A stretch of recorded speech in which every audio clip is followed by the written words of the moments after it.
how to thrive in a relationship. In an RV. Make sure you do things with each other. You're with your significant other because you enjoy them. And you enjoy their company. And their company. So one of the things that we do when we go to a new area, we'll do an online search and we'll pick out what type of activities we want to do, whether it's going to local malls, that's what she likes to do, whether it's going hiking, biking, children's museum, the zoo. Yeah, it doesn't always have to be going and doing some crazy adventure because you want to compromise. It's also good to explore the campground that you're at. You can, take your bike out, you can walk around, find some trails, go with the family. There's lots of things to do and you don't even have to leave. Yeah, it's a free activity and it brings you closer together. And what we've noticed is when we go for walks around the campground, we end up having really good conversations.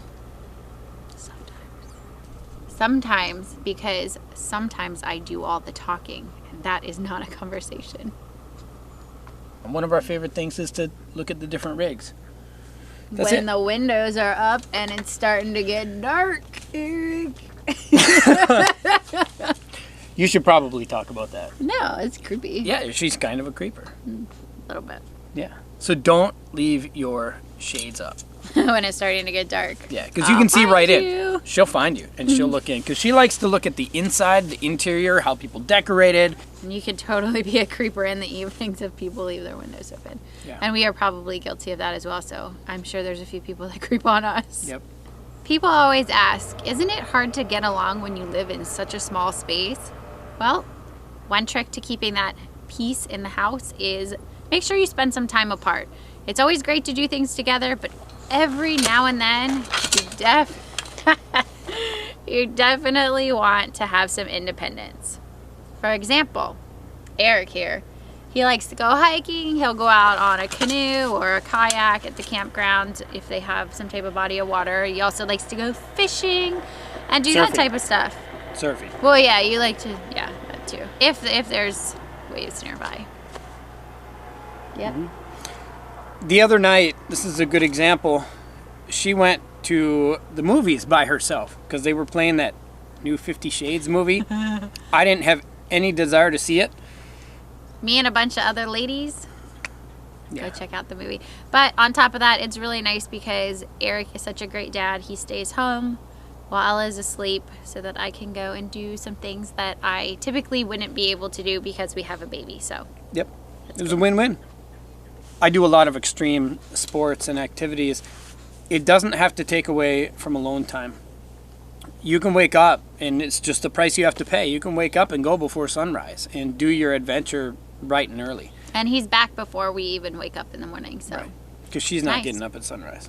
No, but you're gonna soon. Shortly after with the baby. She's gonna be waking up at sunrise very soon because we're on the East Coast and our baby is on East Coast time. So you're gonna lose 3 hours.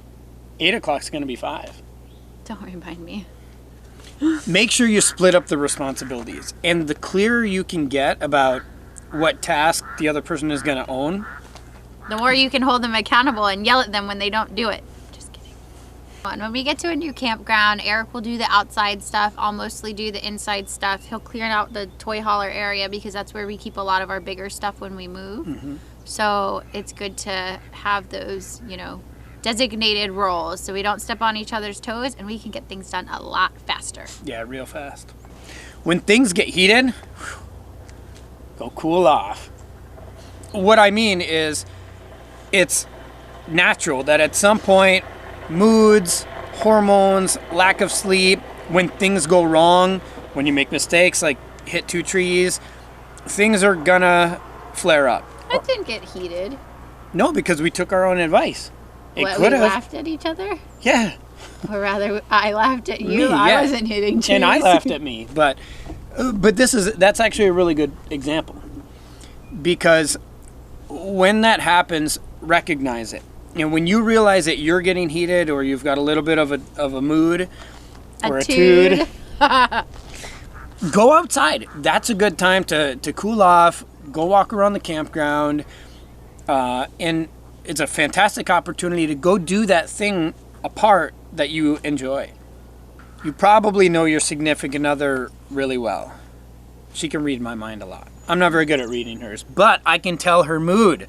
So if you recognize that the other person has a short temper, because often you can recognize it before they can recognize it in themselves, that's when maybe you should go outside and not wait for them to recognize